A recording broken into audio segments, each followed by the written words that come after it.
ladies and gentlemen, participants that are watching our stream at their devices, whatever device that may be. I'm delighted to welcome you to the final round of discussions today.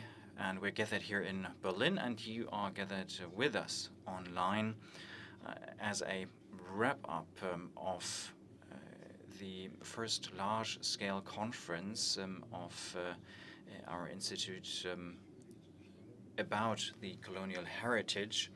And we've tried in recent days to assess to what degree these requests for restitution go back in time. And we've heard about the fact that they go back till the 19th century. And we have heard about the often negative reply to these requests.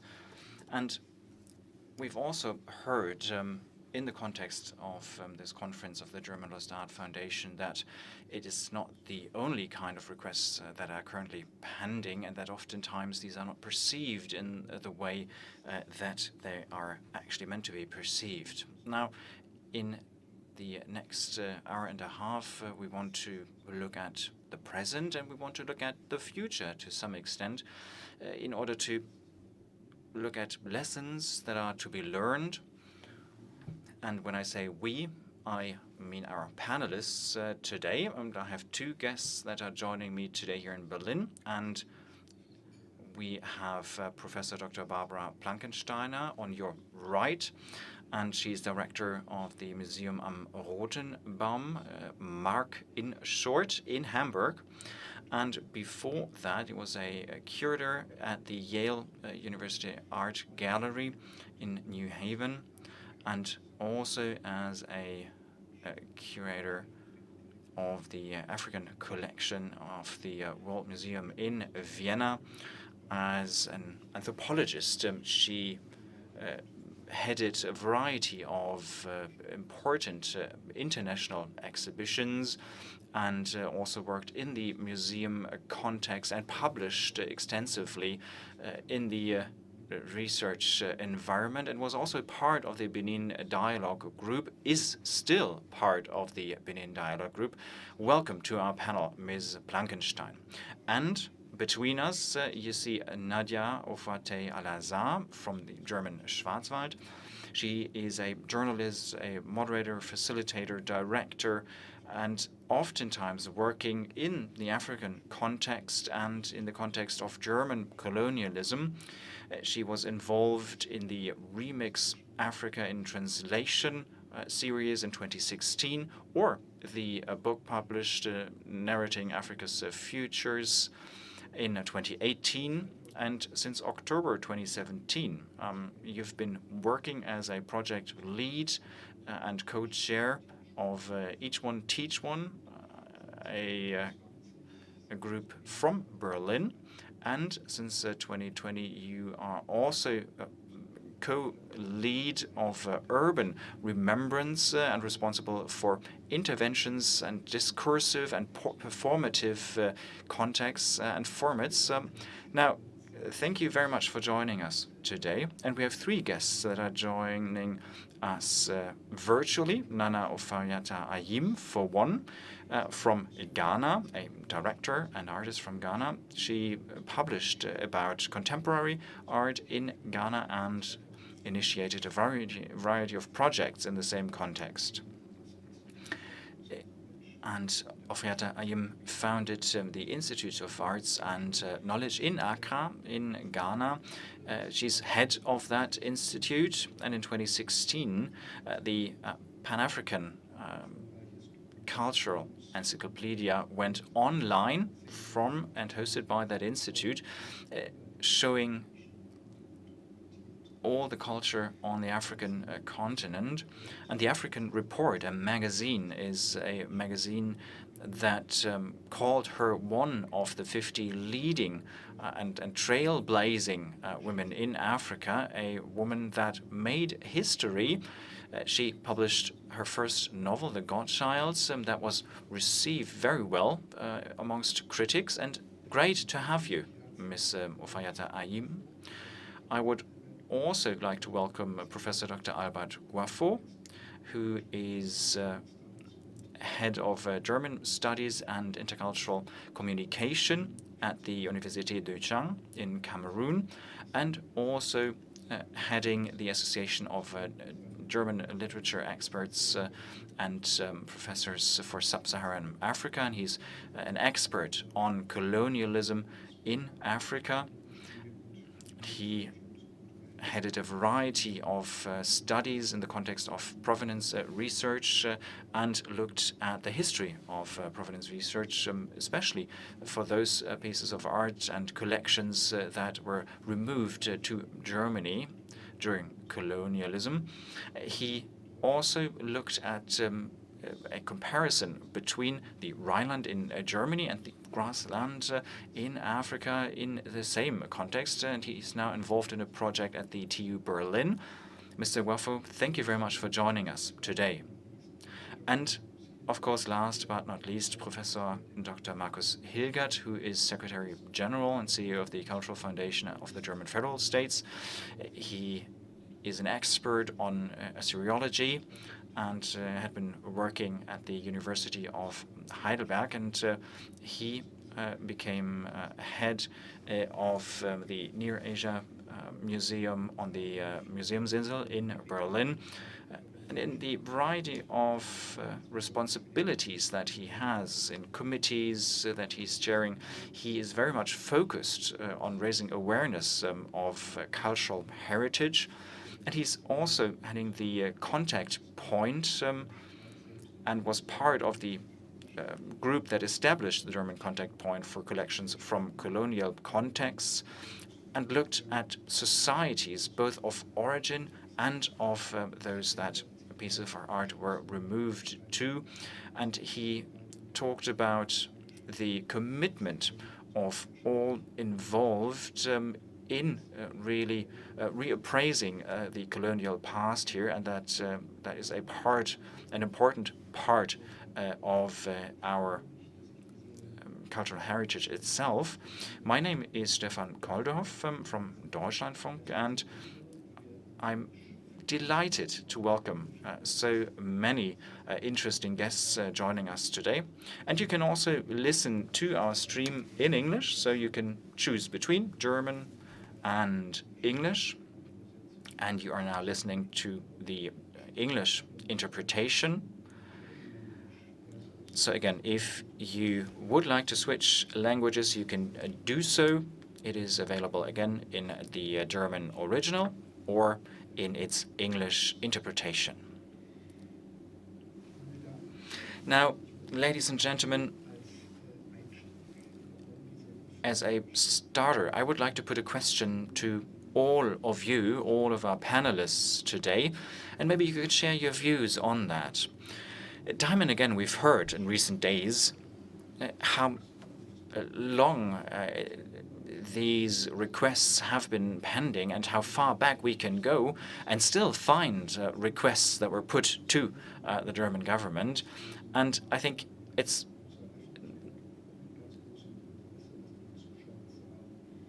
one of the first times that a conference really dedicated its motto to this matter, and I think it has reached a very broad audience that was very curious to learn about these requests from countries of origins and also receive information on the reasons that were given for why these restitutions could not have taken place according to the German authorities. And Ms. Plankensteiner, I would like to ask you, why has it taken so long for this subject matter to be looked at from a research point of view? Well, I think that's not an easy question to answer, because as you said, I mean, it's been an issue in the 70s, even 1970s and before that. And I mean, there have time and again been individual cases of researchers at museums looking at these issues. And of course, you know, I'm sharing my experience from a museum point of view, because that's just my remit. And during the 90s, when I started working on exhibitions, we did have an exhibition on the history of collections, and it really was about the heritage and the background to the collections and artifacts that were exhibited in the Museum for Artifacts and Art from Africa. And I remember that back then I have heard people in museums talk about, how nobody really cares about these issues, and that this had never been an issue, dedicating a whole exhibition to this. People were of the opinion that the public was just not interested in these matters. And I think Benedict very well made this point in her book, that there was a fear of tackling these issues, critical issues, and really questioning these collections and their provenance. I think that was the predominant point of view, that they might have to return whole collections entirely as part of a restitution, that this might turn into a flood of requests put to the authorities and museums, and what this might mean for museums involved. So there were quite a few strong opinions on these matters that very much shaped the way I started working and in the context of museum exhibitions. Now, I think there are many reasons why this sentiment has changed. I think that there are, of course, activists that are part of society that are ever stronger pushing for this discussion, that this discussion is necessary, that we as a society face our colonial history, our colonial past, and its impacts on the present. And I think this affects particularly the ethnographic museums that are exhibiting these collections, that have the material culture of the time and of these countries of origin, and that they do have a large part of these objects as part of their collections. That certainly was one of the reasons. And I think there was also a new generation of people moving into positions of responsibility in museums that had a different awareness of these issues. Heads of museums, curators that had a different point of view compared to generations prior to that. So that's just two factors, I think, but there are many more.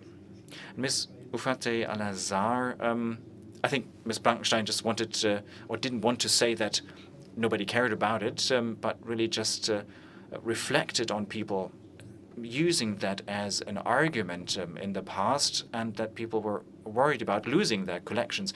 Do you share that sentiment? Yes, absolutely. And, someone once said that, not us and nobody else, when it comes to dealing with these collections, I think 10, 15 years ago, it was a really, really rare issue to talk about, both at museums but also on the political sphere. And I think, as Ms. Plankensteiner said, you needed to have a certain critical mass that had to be convinced of the importance of these issues.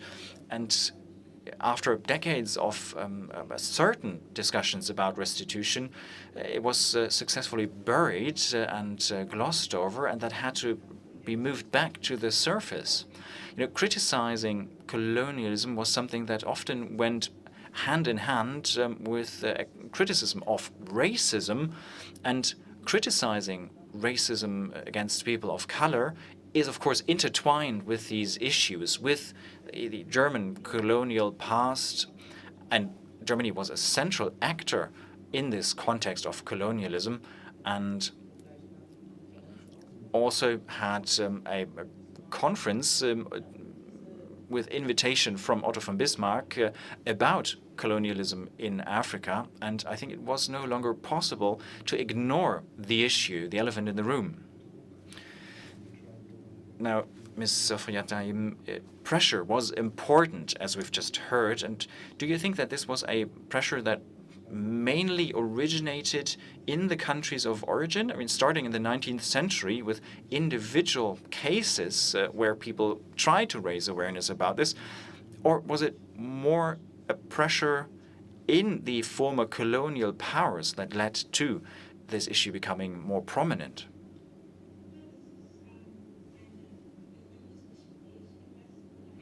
Well, I think it's a different discussion, indeed, depending on where you are, whether it's in the West or in other countries, in Ghana or in Kenya or in Zimbabwe.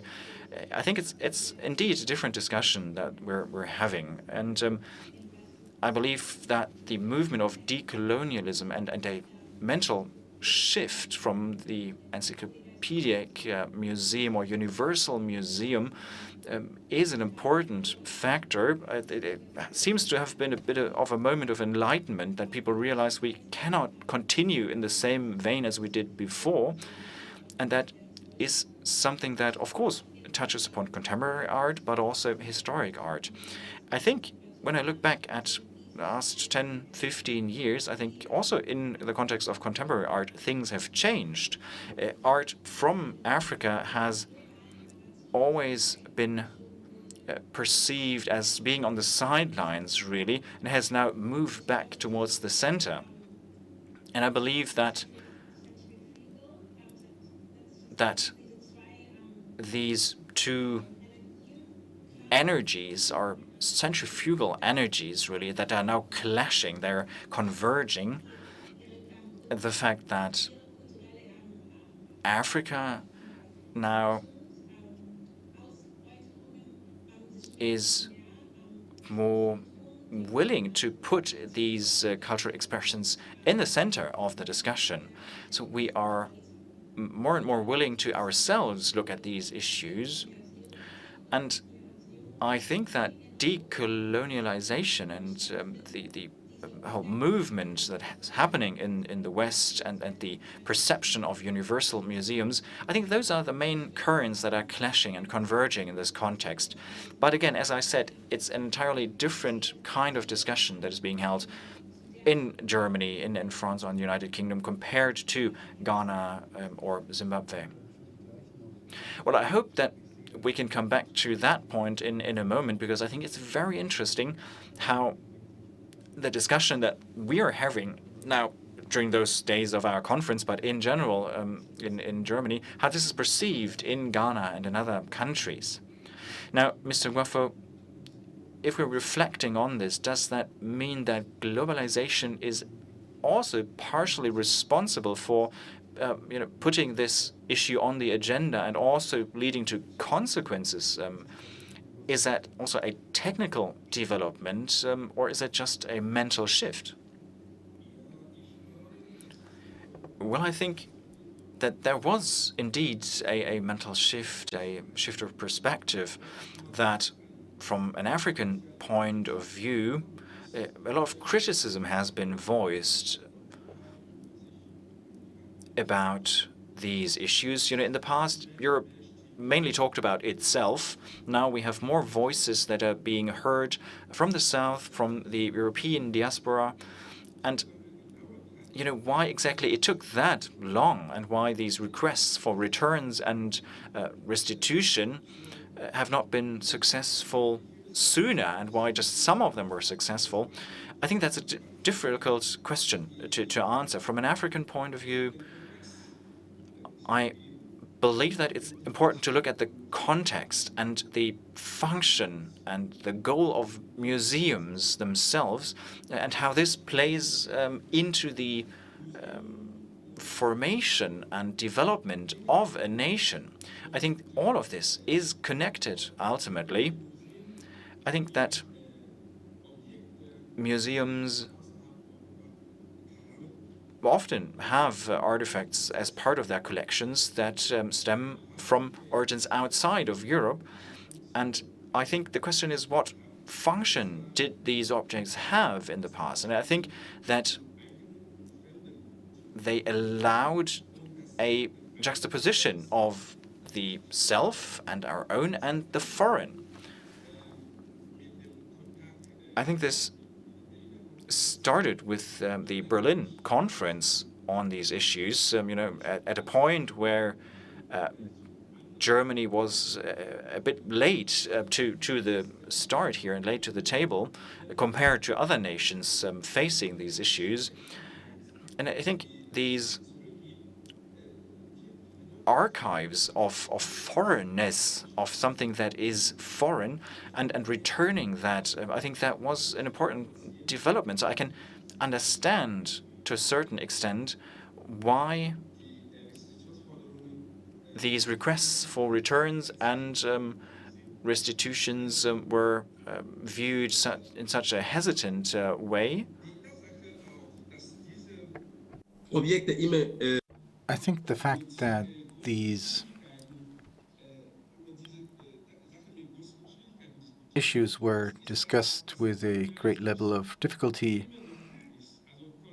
also shows that colonialism is still present. It hasn't passed yet. So I think the claims for restitution and return arise from the fact that people now know how they were purchased and acquired. And if you know that colonialism actually is a situation of injustice and that many of the artifacts were acquired within that context, I believe that people were and are afraid of opening Pandoras Box. I do believe, though, that this time is over, because from the African side, there is knowledge to which extent and where and by whom artifacts and objects were collected, but not really collected. You talk about collecting, and this gives the impression that the objects were just lying on the street and you only needed to pick them up. But in reality, that's not true. The big collectors who had been instructed from Berlin were officers, were merchants, were missionaries, were traders. So in this position of the colonial context, they were in a symbolic position of violence. And this, I believe, is the reason why this question was always pushed aside, and now we see the return of what had been pushed aside, because from a global perspective, it's no longer possible to hide things.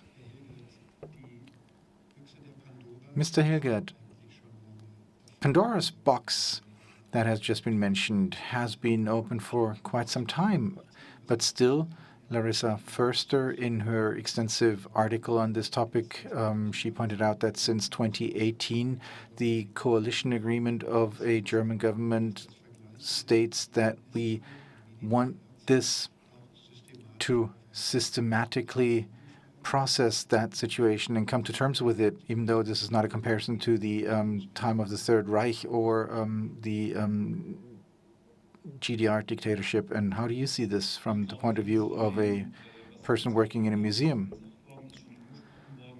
I believe many of the things that you just asked have already been mentioned. I don't want to repeat that in detail, but all in all, certain processes, specifically if they imply a mental shift or a change in awareness, just take time. I wouldn't say that you always stay a museum person, but you always stay a scientist. At least that's what I believe. And I've observed that post-colonial approaches in humanities, particularly also in the historic humanities, took a long time in Europe to really become a theoretical instrument of material analysis. Restitution can only be understood. I mean, you can only become emphatic with the topic of restitution if you understand the trauma, the disappearance of these artifacts and cultural objects led to. And this requires me to put myself in the shoes of the victims. And this is what post-colonialism demands, namely shifting one's perspective, not just with regard to cultural assets, but Professor Gouaffo said it, Ms. Ofuatey-Alazard or Ms. Oforiatta Ayim said it. It is about saying goodbye to the claim to interpret, having the right to interpret that the Europeans had, and you have to put yourself in the shoes of the victims, and when you do that, you come to terms with the fact that you are part of the perpetrators, and that is painful. So I believe it is quite natural that it took quite some time, but we've now reached this point, and it's important now to look into the future and think about how we can achieve good solutions. And how can we do that? Well, first, enter into a dialogue with the societies of origin. What we're doing now, what many museums in Germany are already doing, and what might also needs to become more intensified to better understand how to come together. And the topic of restitution started to become topical only late because in Germany there was very little transparency, very little justification with regard to the artifacts stored in German museums. And I have to agree with what Mr. Gouaffo just said. In a digitalized world, nothing can be kept secret anymore. So publishing certain lists of artifacts and objects in museums leads to a situation where many people ask themselves, why is this object in Paris, Berlin, or Stuttgart, not in its location of origin? So this is very decisive for the future, and it's also a very important prerequisite for the success of this state strategy that has been existent in Germany since 2018, that this transparency exists so that you know what you're talking about. I would like to ask all of you, particularly the three participants who are not present in Berlin, to add or contradict or intervene if there's anything they'd like to say on a specific issue. I don't need to necessarily call you and give you the floor, but let me take up what Mr. Hilgert just said. Ms. Plankensteiner, do we have a transparency deficit in Germany's museums? Yes, to a certain extent, because we are lagging behind when it comes to digitalizing our collections. Museums like ours, museums of an ethnographic tradition, have very big collections, and the same applies to historical museums. They have many, many objects, sometimes up to 100,000 plus artifacts, and they are lagging behind as far as digitalization is concerned. And this is not just specific for the ethnographic museums.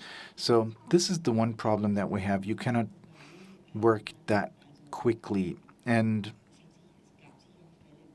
there were certainly cases where information was not given, where it was rejected, but in many cases you had to contact the curators to get information about a collection, and before they're documented in the computer, it's difficult to put together a list. So these are processes where, due to a lack of staff, we were just lagging behind, and some didn't provide information, so both things apply. But many collections in the 1970s had printed catalogs of their assets, and you needed that for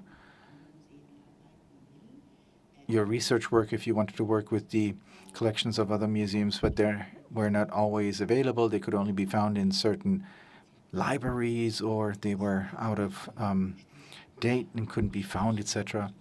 Do you know for each object in your museum where it comes from? If you had the technical, financial, and personnel means, could you provide a seamless list? No, probably not. But no museum with that many artifacts can do that. Unfortunately, it's not always recorded and documented accordingly. Our museum has a specific additional level of difficulty because our museum in Hamburg acquired collections from individual persons, not from people who worked in these trade relations. Sometimes we don't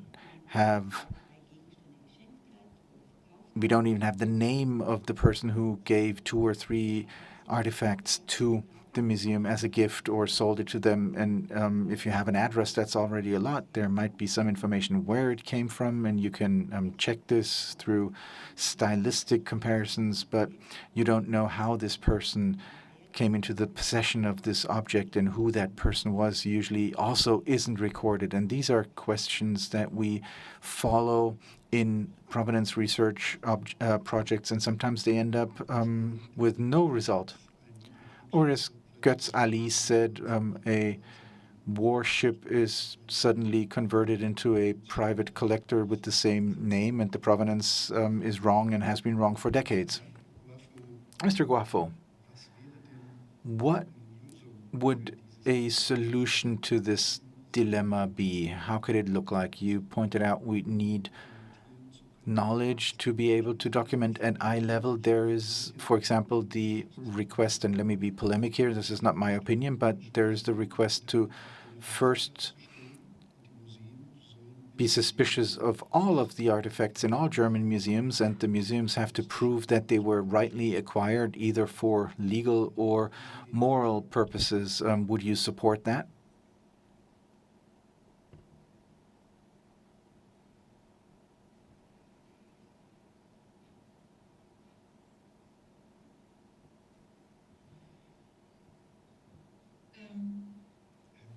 Mr. Gouaffo, unfortunately, we cannot hear you. I don't know whether this is due to your microphone or whether we have a connection problem. I'm sorry, I was muted.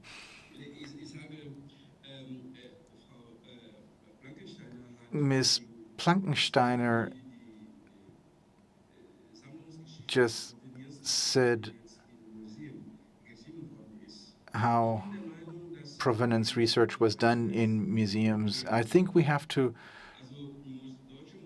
revert the burden of proof. German or European museums should only keep objects in their museums if they can prove that they were acquired without violence. Only then can we create transparency. If the guardian is at the same time the owner, it's very difficult to return the cultural object to its legitimate owner. So I propose to put collection research on its head and don't start with the museums, but with the countries of origin. And the countries of origin should pursue the translocation from a historic point of view, and only by doing it that way will we be able to understand which object doesn't have any information attached to it because the culture of origin can identify with some of the objects,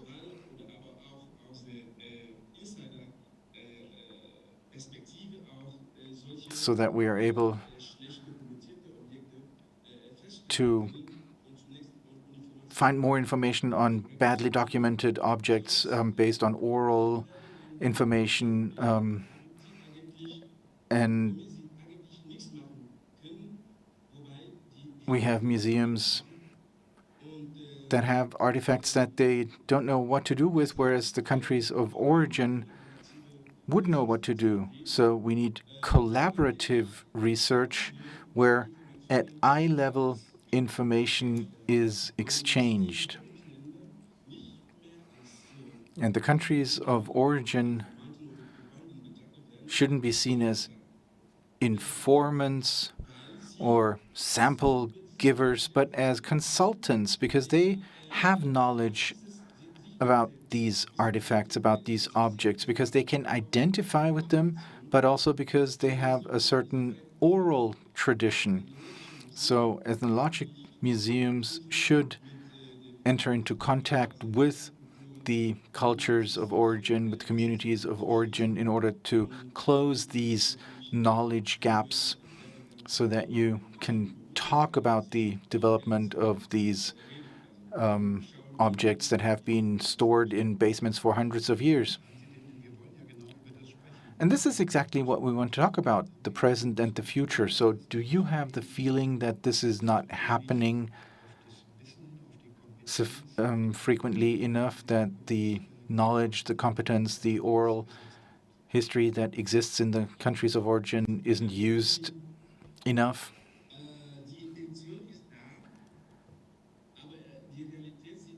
Well, there is the intention, but reality looks different. If you say you want to work together with the countries of origin, and the countries of origin are at the same time considered as a footnote, I would like to look at the recommendation of the museum's director that are used as advice for provenance research. And if you look at the share of authors in this work, you see that it's a German history. There's nobody from Cameroon who's involved, and if so, there was a picture, an illustration, even though there is information from Cameroon. So I don't want to say that nothing is being done, but I think we need an improvement and a wider distribution of this method if you want to honestly conduct this provenance research.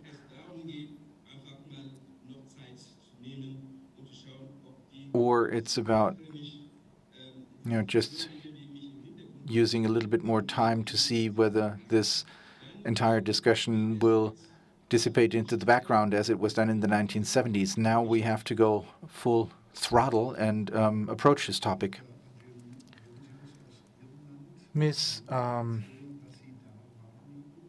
Oforiatta, Ayim, what are the wishes, the ideas in Ghana, in your country, when it comes to this topic?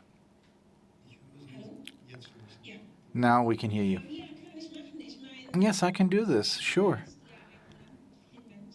Ghana is a country with many people. There's not one voice, but a whole plethora of voices, many different groups that are working on restitution, starting at the level of the university all the way down to individuals, activists, mediators, etc.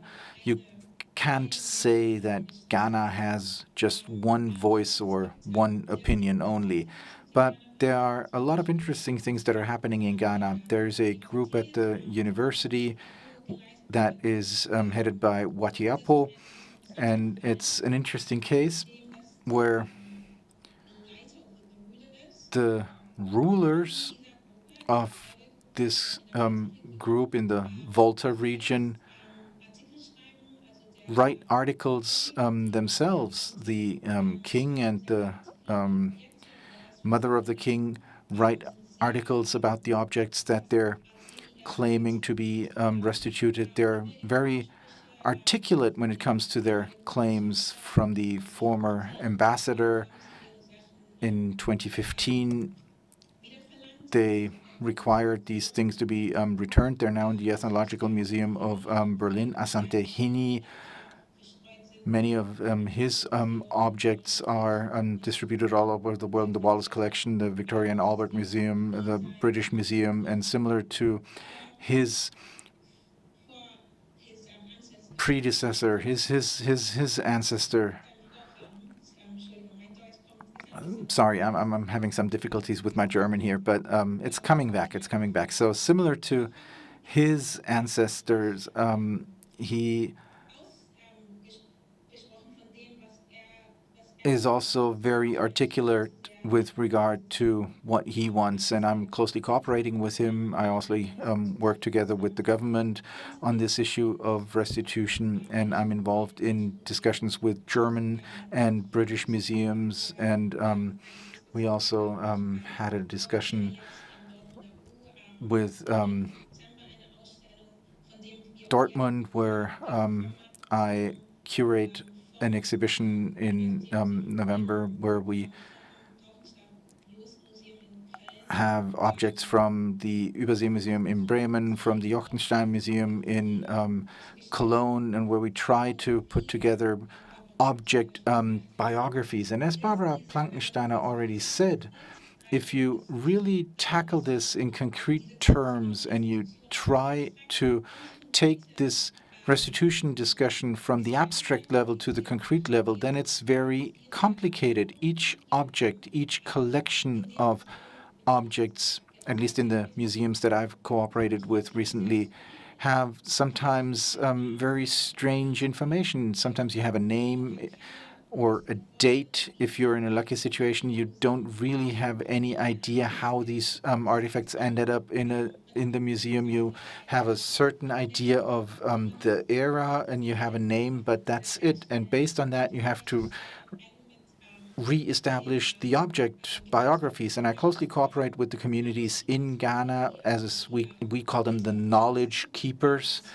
And I'm referring to traditional knowledge, and I work with them about these objects. And based on this knowledge, I try to, put together this object biography. But it's anything but simple, this process. And as Professor Gouaffo already said, it's a footnote. The African voices are only a footnote. They're not the first thought. I mean, as he said, it's a German-German dialogue or a British-British dialogue when you talk about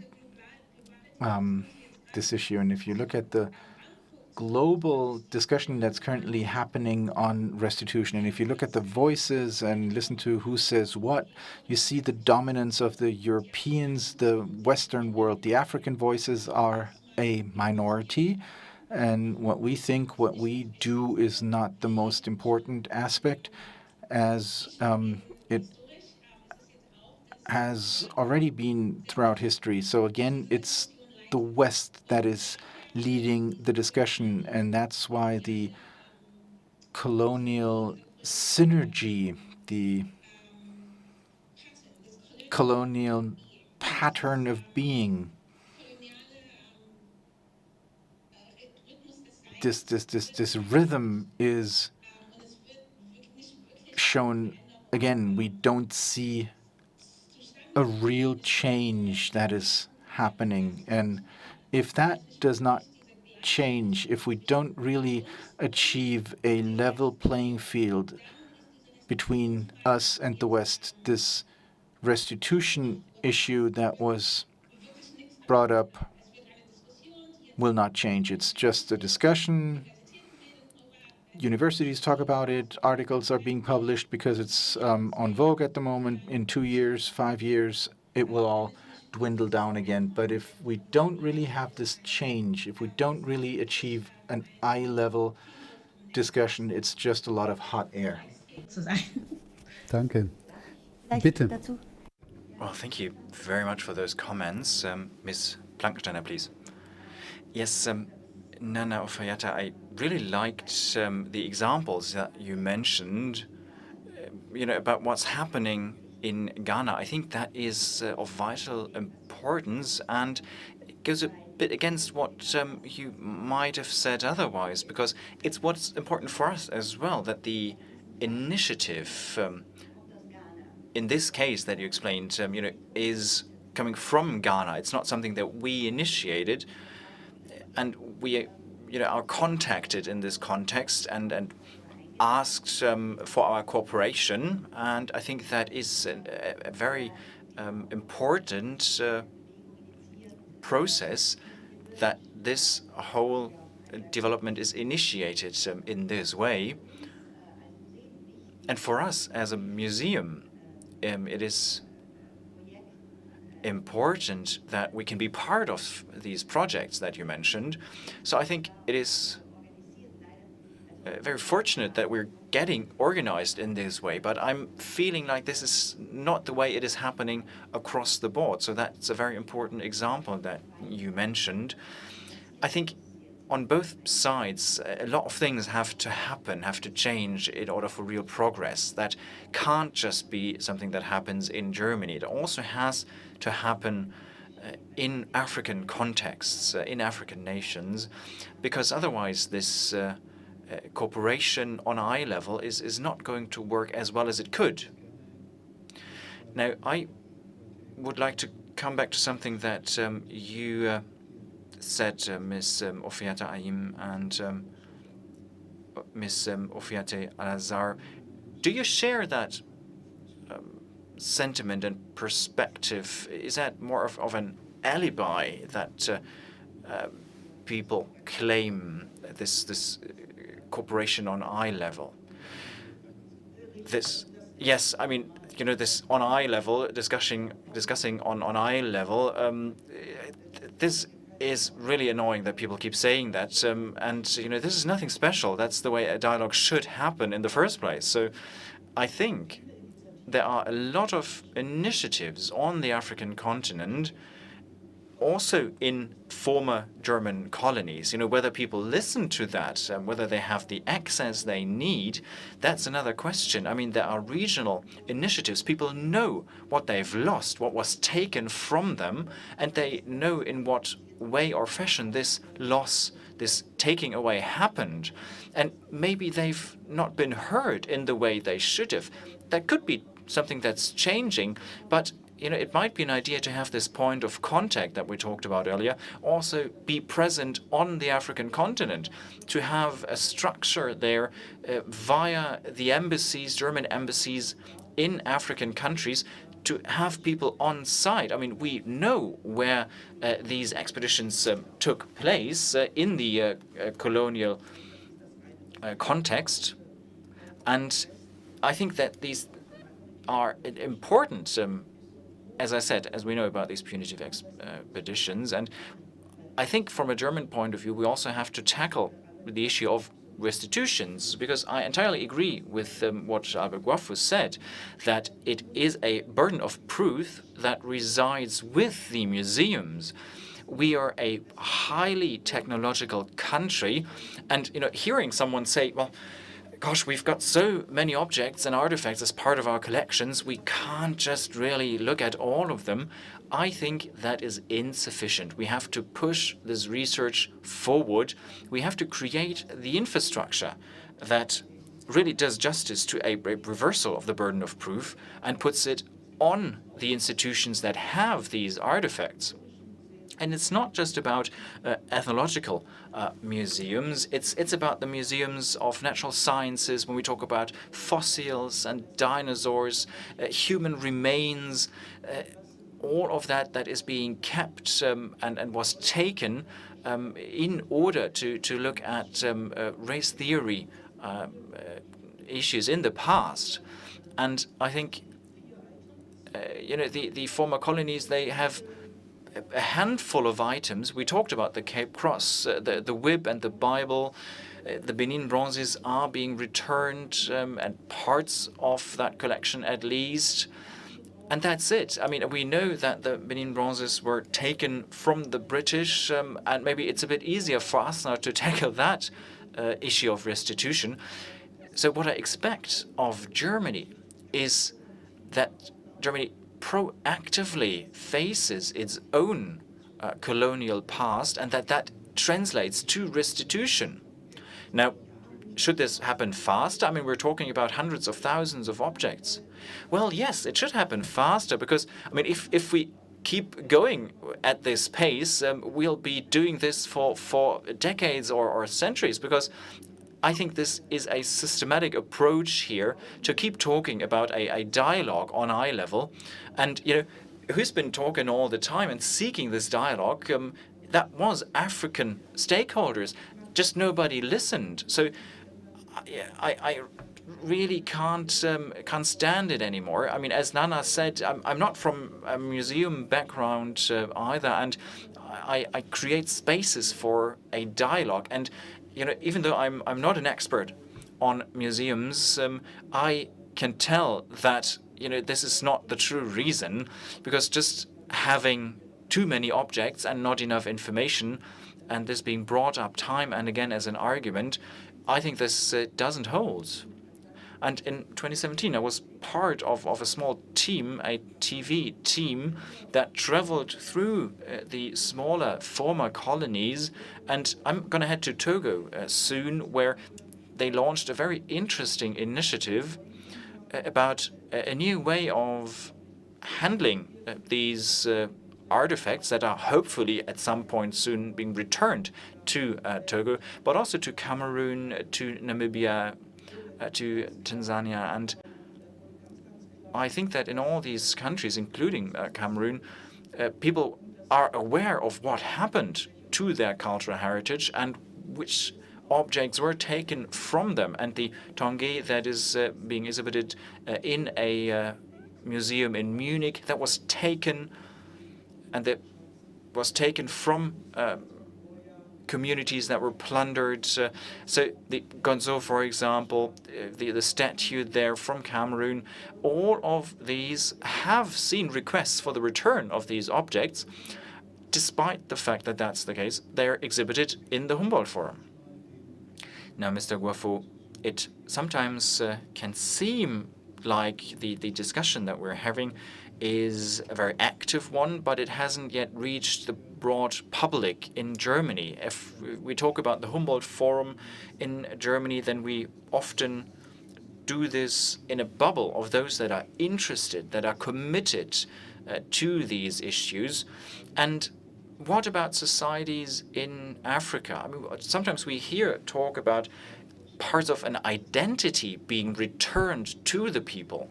Is that a debate that you feel like is taking place in African societies? And we can't hear you right now.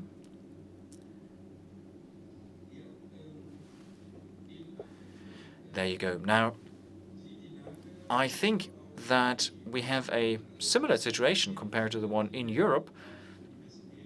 A lot of the discussion happens at universities,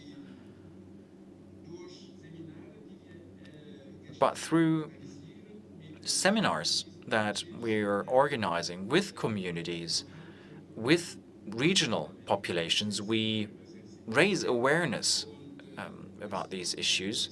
But one of the big issues is that people don't really know that their cultural heritage is being exhibited in other countries. And people in Africa have a certain point of view on these initiatives, such as the one launched by the French President Macron. They like these initiatives, but we are often wondering, who's right are we focused on here? Is it the right of the people of Africa, or is it the legal framework in Europe? I think that is one of the issues that we are very concerned with, because if you have, say, 3,000 objects that you've taken from a kingdom, and you realize that all of these objects were taken by force, and you decide, well, okay, we are going to return just 26 of those, then I have to wonder,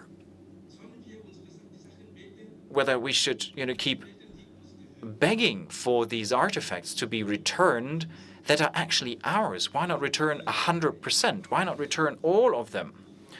And just recently, I heard from Ms. Grütters that some of the Benin bronzes are going to be returned to Nigeria. Ms. Grütters, the Minister of State to the Federal Chancellor, of course, and just some of them are going to be returned. I don't really understand that approach. It very much feels like museums don't know how many pieces they actually have. And is there enough transparency or not? Now, Mr. Gouaffo, who is the person responsible, who is the stakeholder responsible for deciding that what should be returned, what is vital or not? Yes, indeed, those are the questions that we are concerned with from an African point of view, and we need answers from Europe. I think we should reach a point where maybe the European Union can pass a law that would apply to all member states of the European Union in the context of restitutions. Now, Ms. Plankensteiner, please. Well, let me add, concerning something Mr. Gouaffo said, in the same statement that was published, after the talk given by Ms. Grütters, it doesn't just talk about substantial number of objects being returned. It talks about together discussing these issues and negotiating to what extent this is going to be returned. And in October, in Abuja, parties signed, Andreas Görgen from the German Foreign Office and the Director General of the Museums and Monuments signed a memorandum of understanding that basically had the parties agree that a transfer of ownership is going to happen, but which also laid out that all parties are interested in still exhibiting some of that in German museums. So I think this has changed and this has moved on, this discussion. Now, this discussion, and I'm not saying a discussion on eye level, because I think, Ms. Ofuatey-Alazard, you have a point there, just a discussion. Wouldn't that make sense? What do you think, Mr. Hilgert? Yes, if I may, I would like to comment on something that's been said before. People talked about a reversal of the burden of proof, and I know what you mean, but I think we've gone beyond that even in Germany. If you look at the statements that have been published so far and the framework principles for dealing with collections from colonial contexts, I think we've gone beyond that. Those objects that have been taken under unacceptable circumstances, unethical circumstances, are the ones that are supposed to be returned. So I think we are indeed beyond this burden of proof. I've just heard someone talk about a more proactive restitution of objects, and what Ms. Nana Oforiatta Ayim said was interesting, that this situation reproduces a neo-colonial asymmetry between the parties. And I wonder if that's not exactly what we would be doing if we have countries such as Germany proactively deciding to return certain objects without including the country of origin. And when we talk about provenance research, then I think you're right with your assessment that a lot is happening at the institutions, including experts from countries of origin. And I'm just going to say it anyway, it's not really going to satisfy anyone, but I think that the circumstances under which provenance research happens in Germany are not the best. We don't have a lot of people working on this full-time. Often it's temporary contracts that people have working on this, so we have to change the structure in institutions in order to get this on track. But I think it is absolutely correct to voice that criticism, but I think overall provenance research in Germany is a tricky issue just from a structural point of view. And Mr. Koldehoff, could you repeat your question? Yes, the points of contact on the African continent. What do you think about that? Yes, I think that would be something we should be doing, and we wanted to travel to countries in Africa. We had quite an extensive travel budget in order to do that. Now, due to the pandemic, we weren't able to actually implement that, but we are planning to do that. We're working with the Foreign Office, with the Goethe institutes in the countries. So I think that is a reasonable approach, and it might also make sense to have a counterpart of our organization in Africa. Now, Ms. Ofuatey-Alazard, would you like to comment on that? Well, I'm not sure if a proactive restitution or efforts of restitution should be considered neo-colonial in nature, but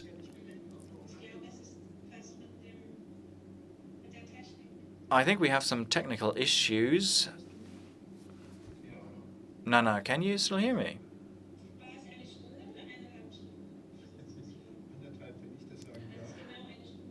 So it's an hour and a half.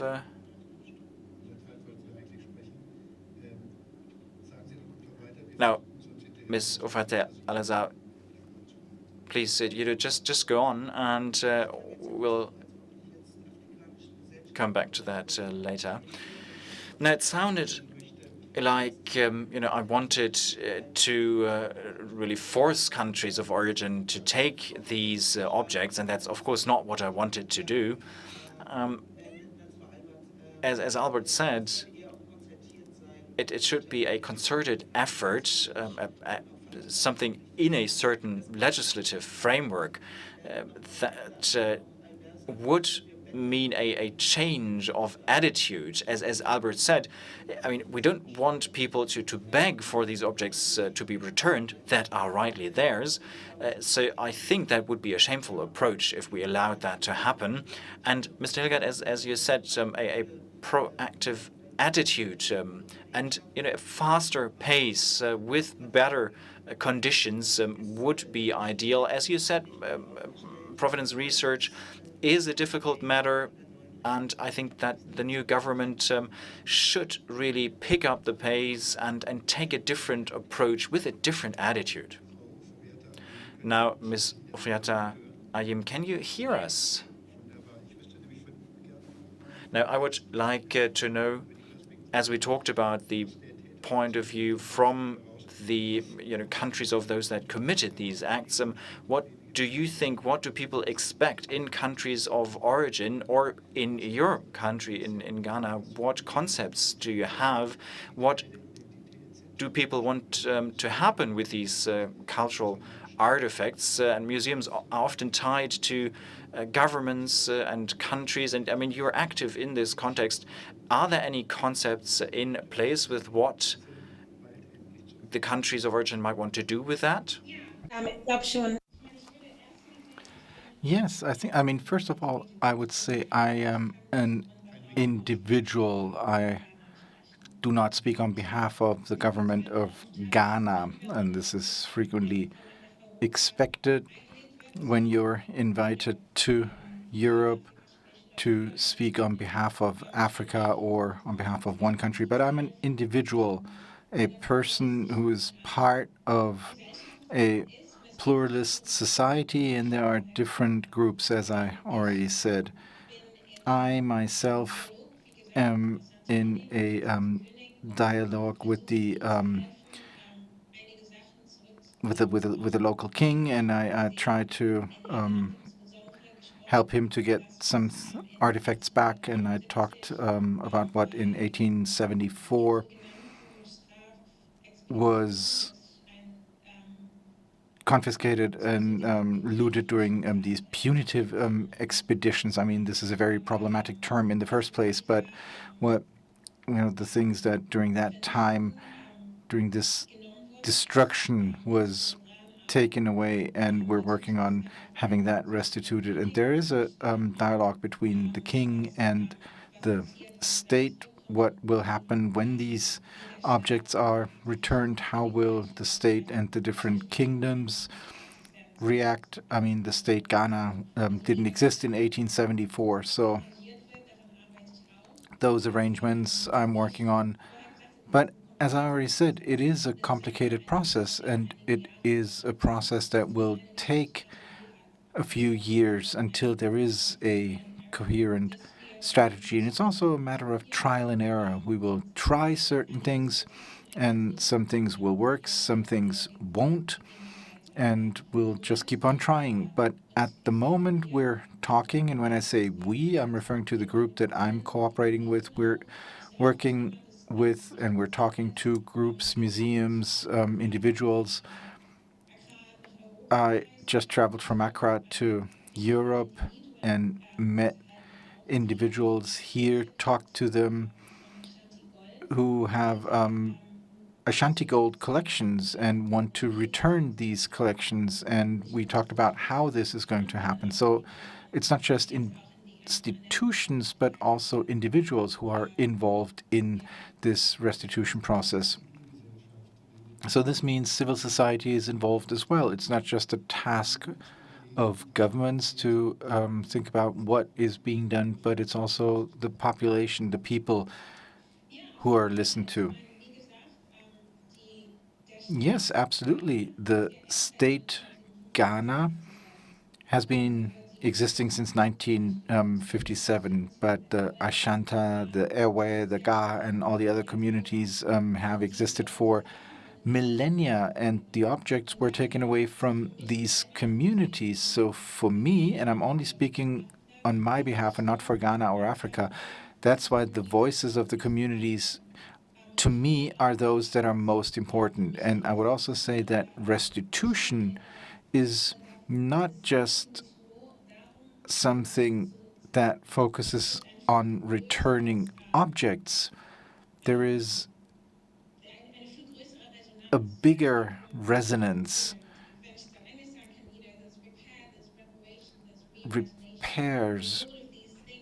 reparations, reimaginations, all of this plays a role. These things that happen simultaneously, healing, reparations, reimagining things when these objects are returned. How do we imagine that a cooperation or synergy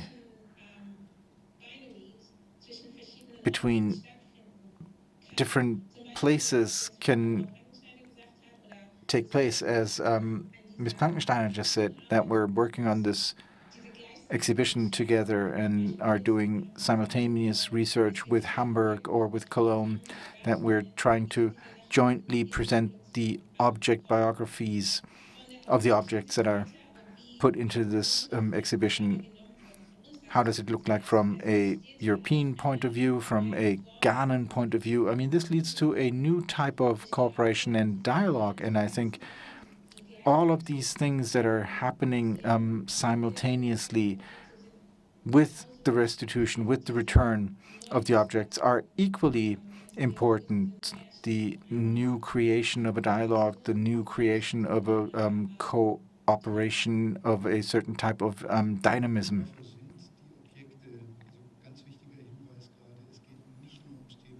So, Mr. Gouaffo, it's not just about restitution, but it's more than that.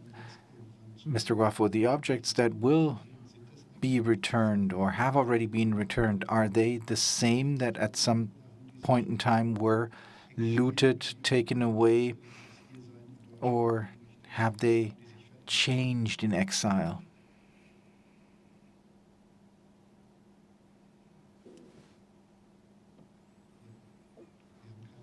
We cannot hear you at the moment. I said from a transfer analytical point of view, these objects that are being returned home are no longer the same because the receiving cultures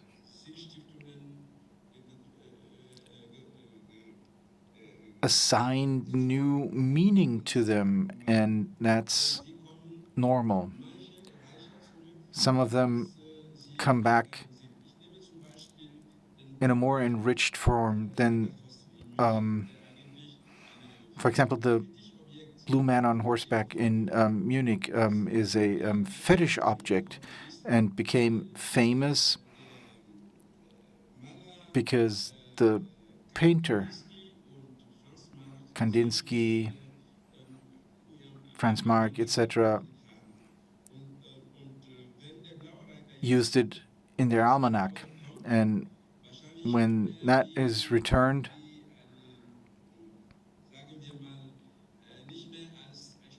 it will no longer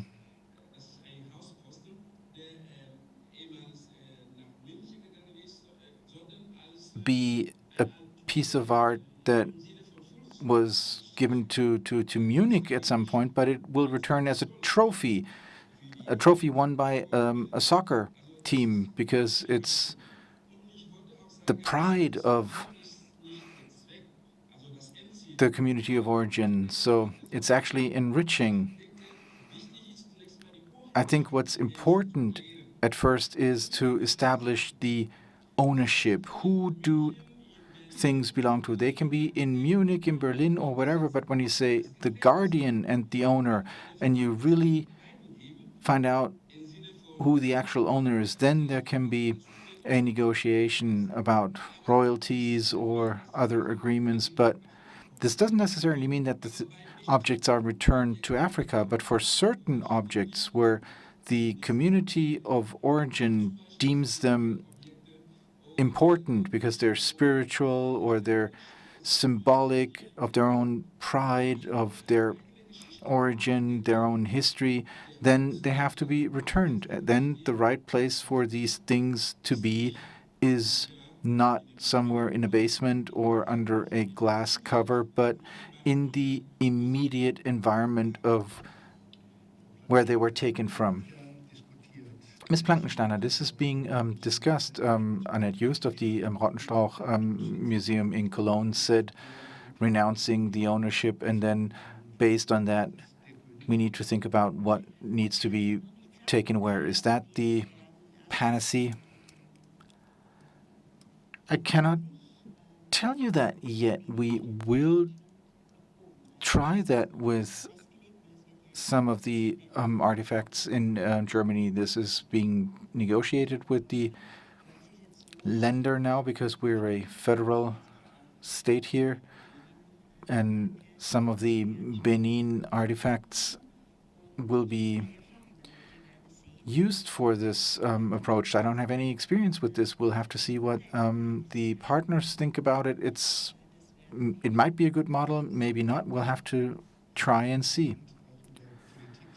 Mr. Hilgert, you have good networks into politics as well, and there were ideas, or at least it was discussed in different articles, whether we needed something like the Declaration of Washington that exists for looted Nazi art, i.e. the understanding of public museums in Germany that they go through their vaults, look for looted art, and if they find something that was acquired illegally, it will be returned. This was the Washington Declaration, and something like this should also exist for colonial art. Do you think that is meaningful, or is the result of the negotiations of Monika Grütters sufficient?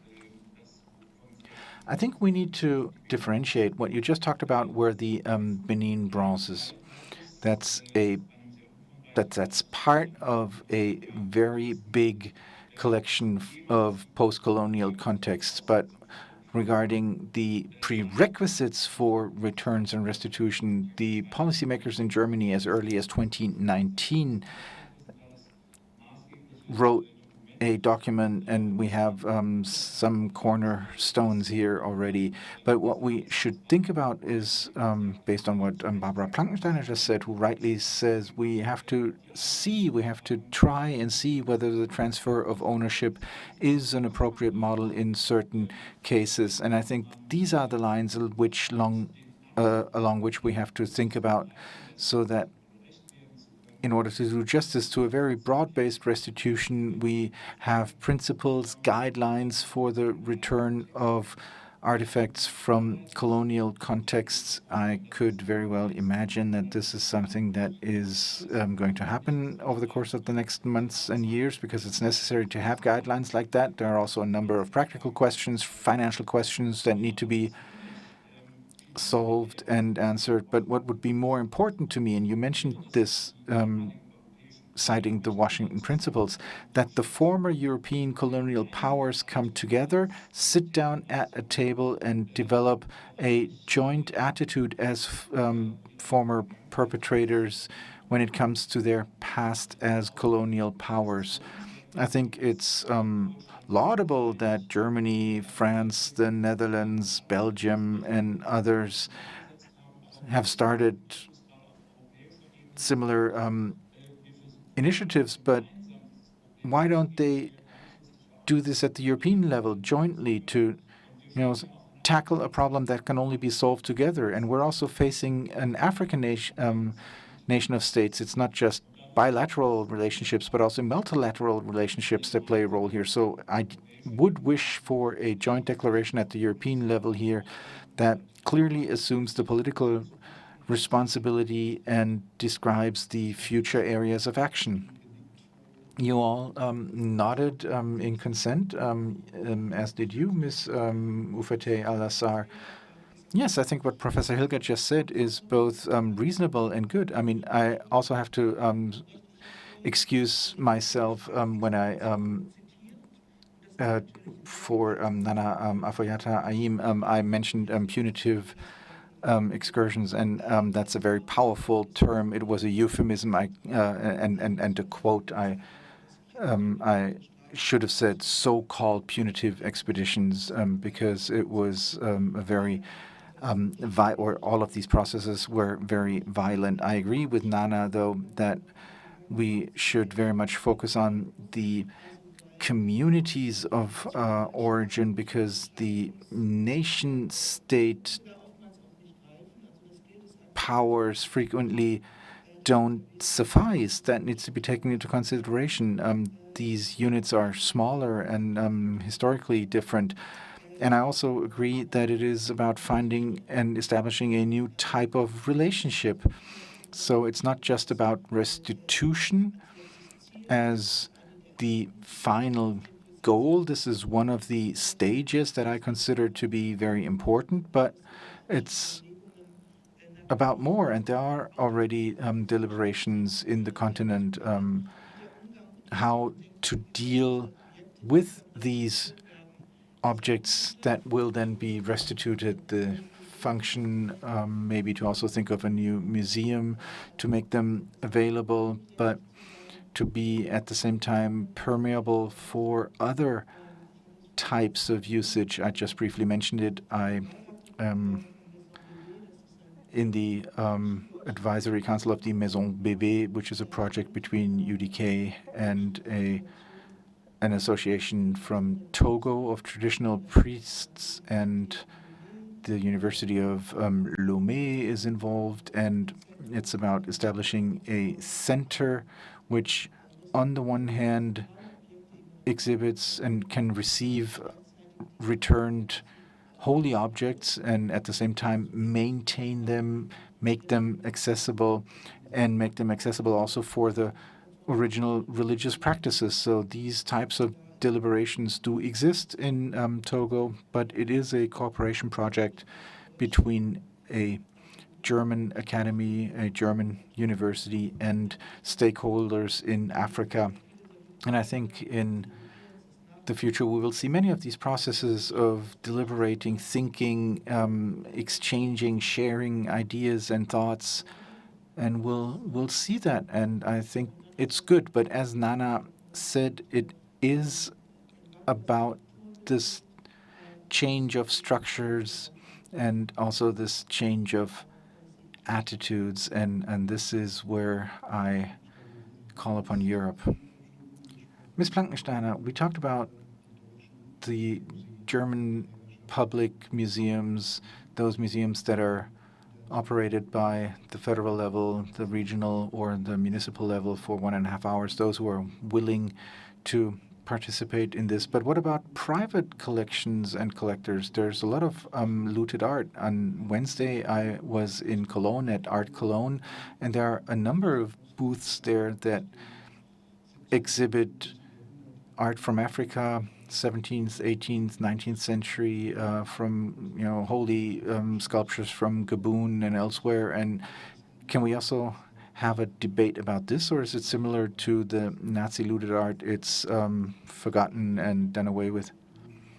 I cannot say anything about this from a legal point of view because I haven't been in Germany for that long, but it's a very complicated issue because the art market where 100, 150-year-old objects are being sold is very complicated. There are, first of all, a lot of objects that aren't that old.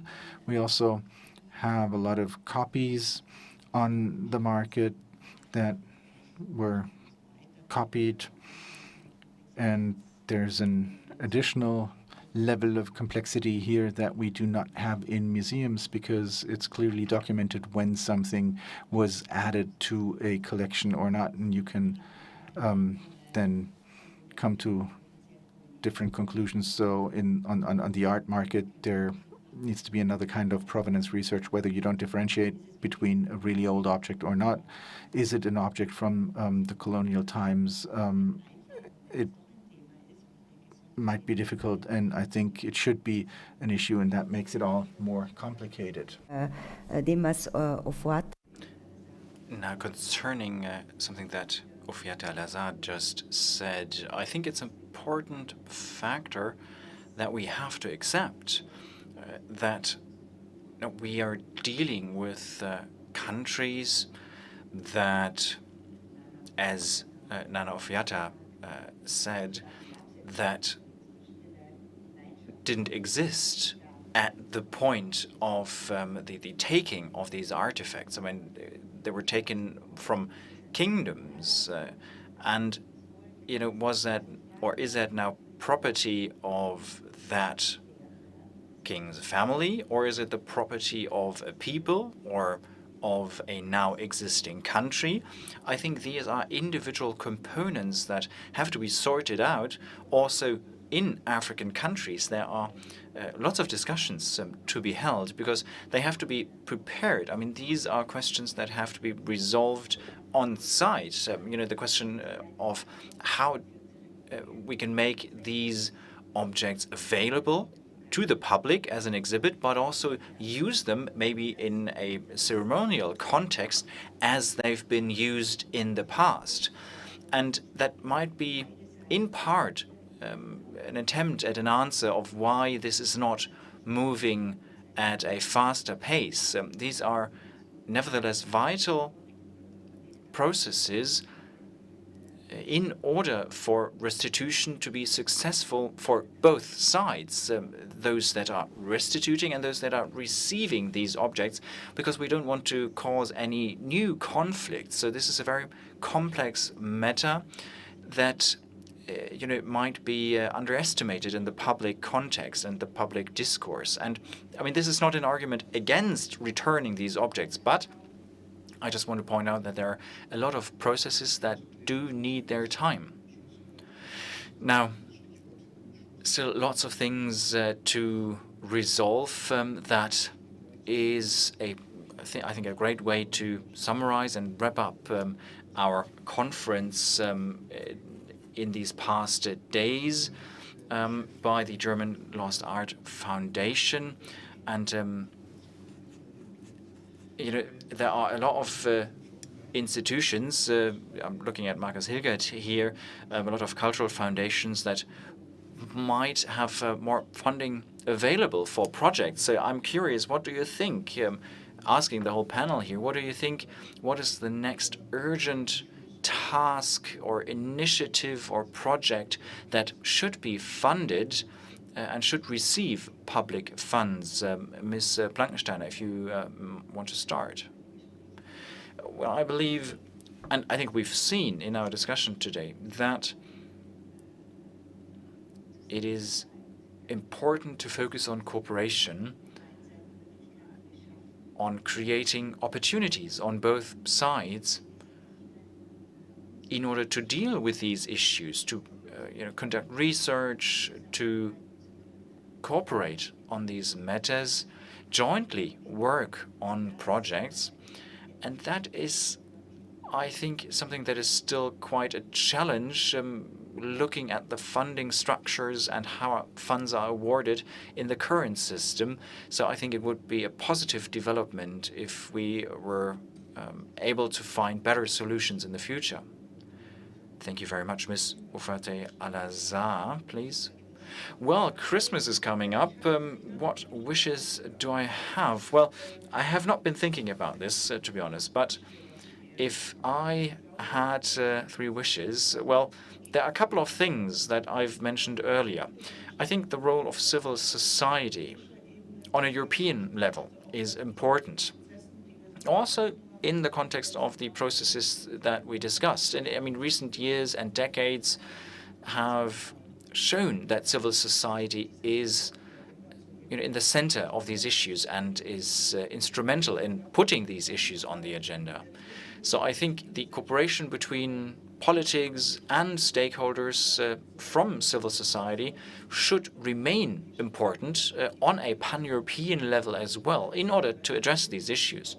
And the same, I think, is true for a discussion amongst civil society stakeholders, both here and on the African continent. That is something that Dekoloniale, that I'm active in, the project that I'm active in currently, is dedicated to facilitate dialogue and to have an actual exchange, have people traveling from one place to another. And I mean, due to current visa restrictions and the overall environment, traveling to these countries and talking to one another isn't easy. So I think that's important to promote.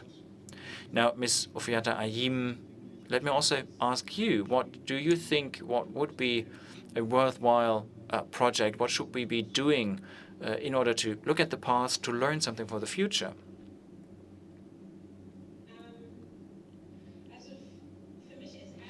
Well, for me, the question that is most important is what's happening in Ghana.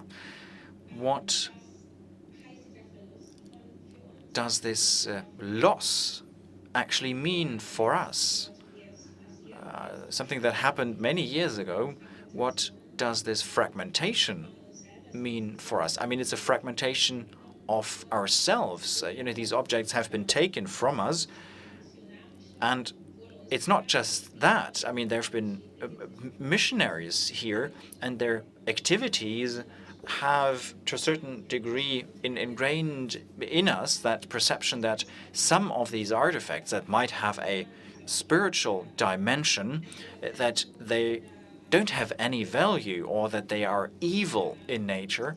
And I think that this brainwashing that took place, that happened in this colonial context, that this is healed by the return of these objects, that this allows healing of a nature that is less visceral, and that we can facilitate this healing here at home in the country of origin. And secondly, I think that the discussion that we have on the African continent, that this discussion needs to continue, that what we do in Ghana, this process of healing, that we share these perceptions with other African countries, and that we have a joint resonance to these processes. And thirdly, I think that the exchange, this exchange indeed, that we are currently moving towards with the West and the countries of origin, that this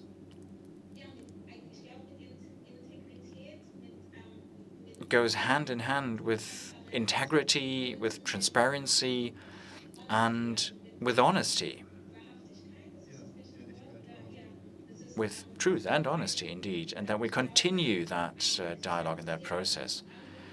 Because it's entirely different process, as I said earlier, in the West and in Africa. I think in the West, the decolonialization, the whole process goes face to face with racism, with the effects and the consequences.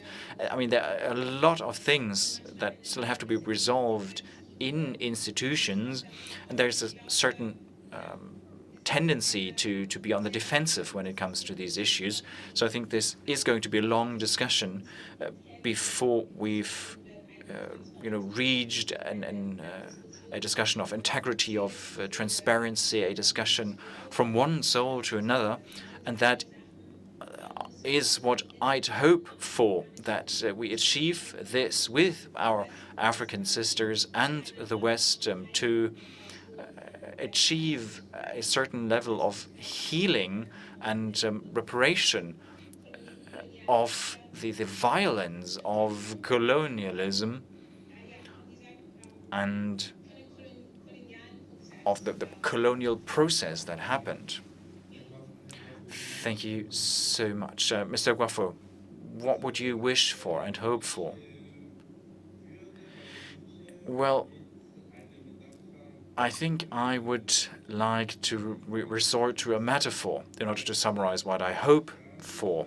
I'd hope for people in Africa and in Europe act like two crocodiles in a lake or in a lagoon.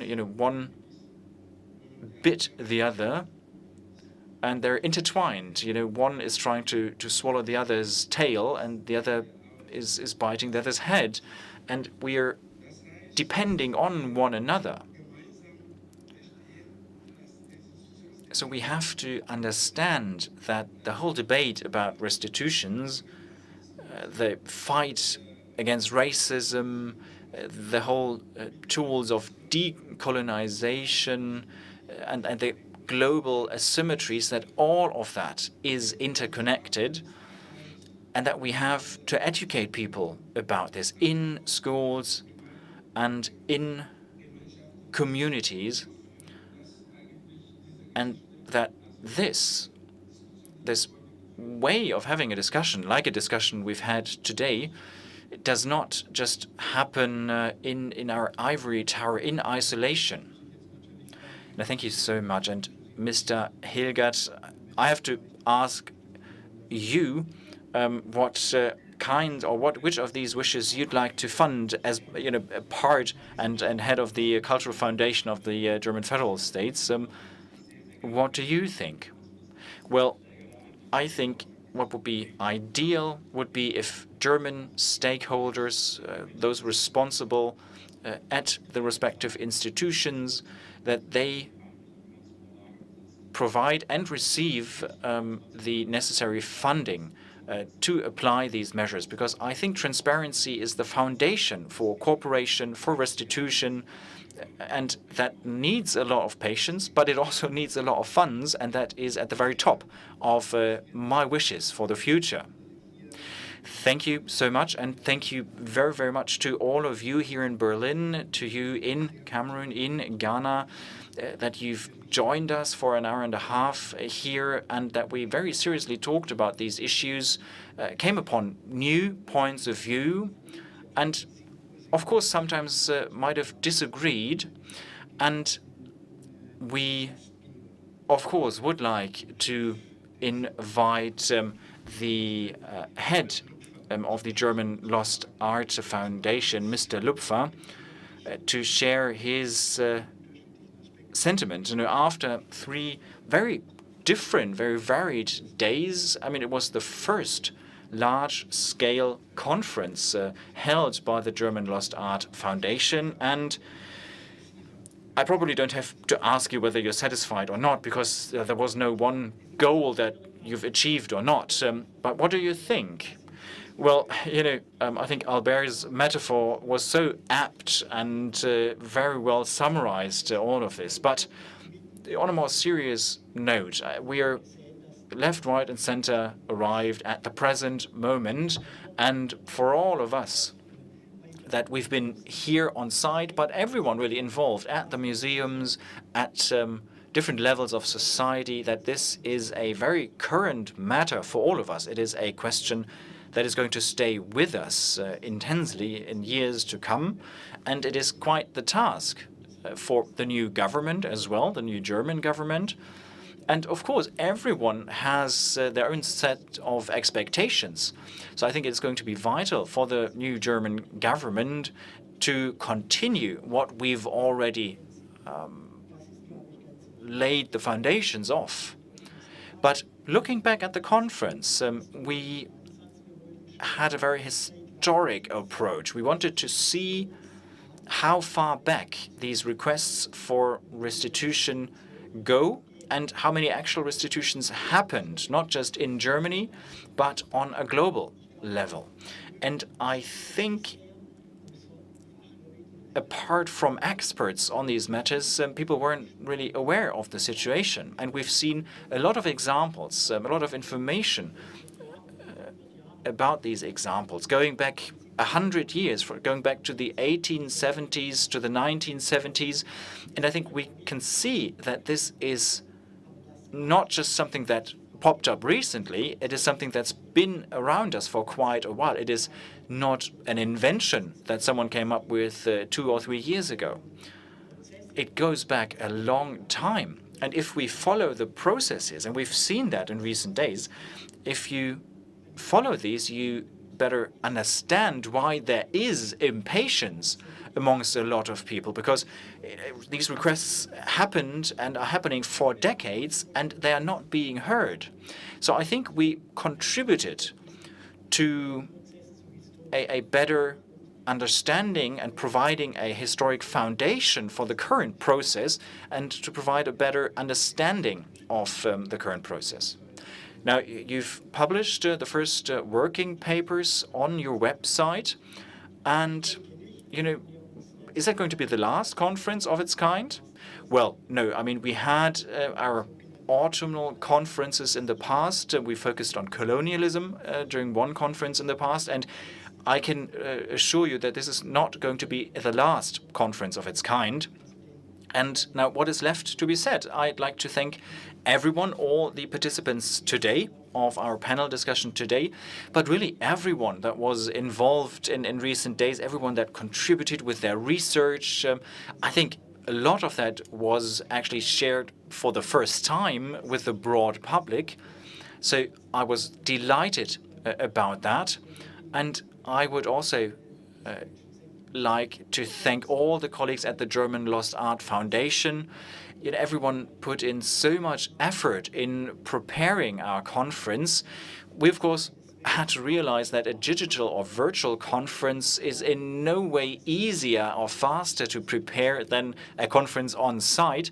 Still, I think we're happy that we did it this way, because it wouldn't have been possible any other way. A lot of our colleagues would not have been able to travel to Berlin.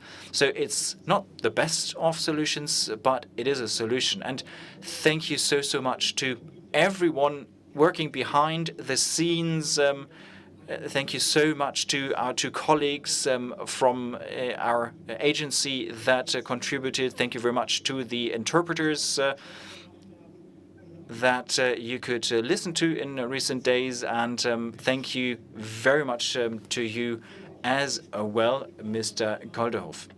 Yes, and I would be remiss to mention that we have some of our colleagues here still available online. So you can join us on wonder.me if you want to continue this discussion.